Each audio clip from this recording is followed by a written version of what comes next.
¿Qué tal? Buenas tardes, apreciables estudiantes. Espero se encuentren muy bien.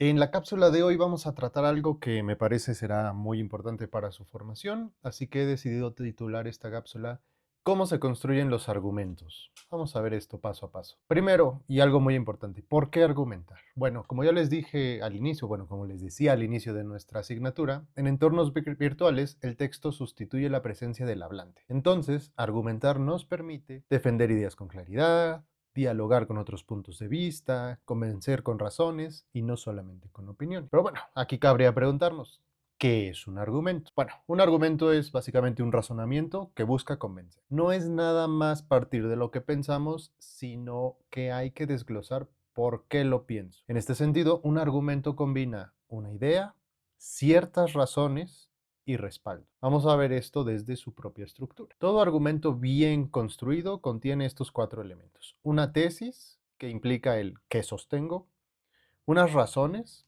que nos dicen por qué lo sostengo, evidencias, en qué me baso para sostener esto, y una conclusión, que se refuerza después de las dos anteriores. Vamos a ver paso a paso para que esto quede mucho más claro. La tesis es básicamente la idea principal que se defiende. La tesis debe ser clara, precisa y sobre todo discutible. Por ejemplo, el uso de foros académicos mejora la escritura estudiantil. Esta es una premisa, una tesis muy simple. Como tal, en realidad no nos dice nada, pero nos presenta un planteamiento contundente. ¿Qué necesito para convencerles de que tengo razón? Bueno, las razones.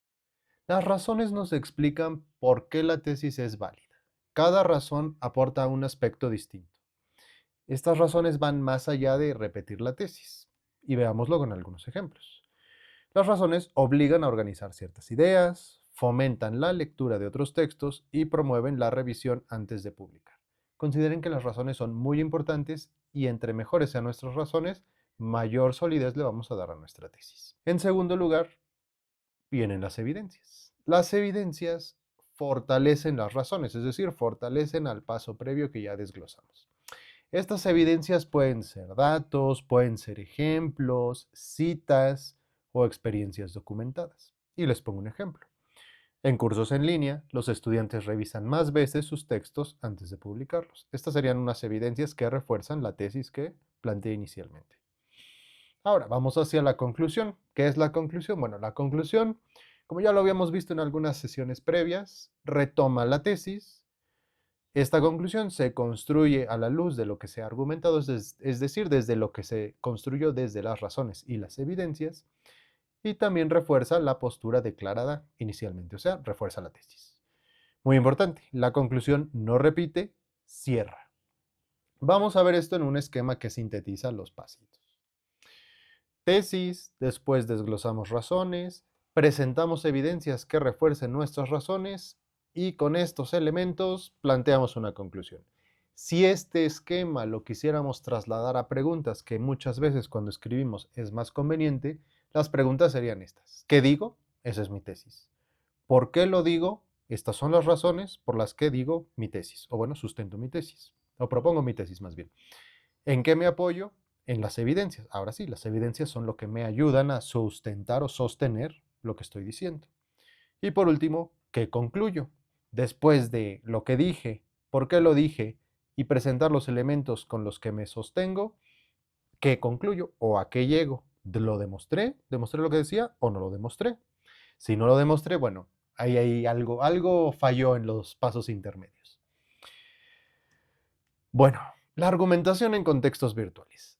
Ya entrando hacia los contextos virtuales, la escritura digital es clave. Hay que ser explícitos o explícitas, usar conectores lógicos, esto es fundamental. ¿A qué me refiero con estos conectores? ¿Por qué? Por lo tanto, sin embargo, así, etcétera, etcétera, etcétera. Todo el tiempo, como ya veíamos también en cápsulas previas y en apego a las normas de la etiqueta, hay que mantener un tono respetuoso y sobre todo académico.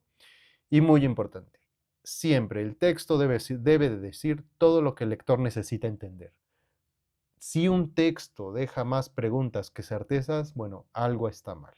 Recuerden que todos los textos deben de explicar contundentemente. No pueden haber huecos, el texto no debe hacer que uno piense sí, no, no, el texto debe ser contundente.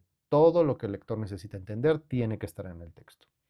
Veamos algunos ejemplos de un argumento mal logrado y de un argumento bien logrado. Un argumento mal logrado sería este.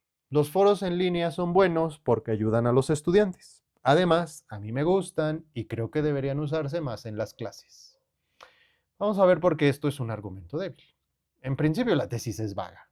Son buenos. ¿Buenos en qué sentido? ¿O buenos por qué? ¿O buenos según quién? Las razones en realidad en este argumento no están desarrolladas. ¿Ayudan a los estudiantes? Sí, pero no se explica cómo, ni por qué, ni en qué medida. No hay evidencias, es decir, no hay datos, no hay ejemplos, no hay referencias. Y sobre todo el sustento está en la opinión personal. A mí me gustan.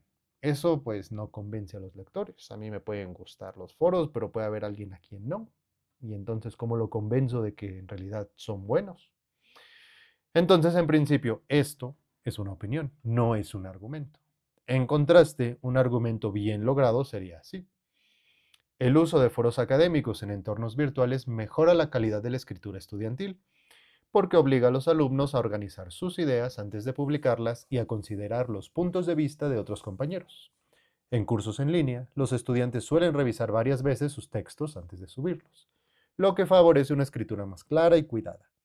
Por ello, los foros no solo fomentan la participación, sino que también funcionan como herramientas formativas para el desarrollo de la argumentación escrita.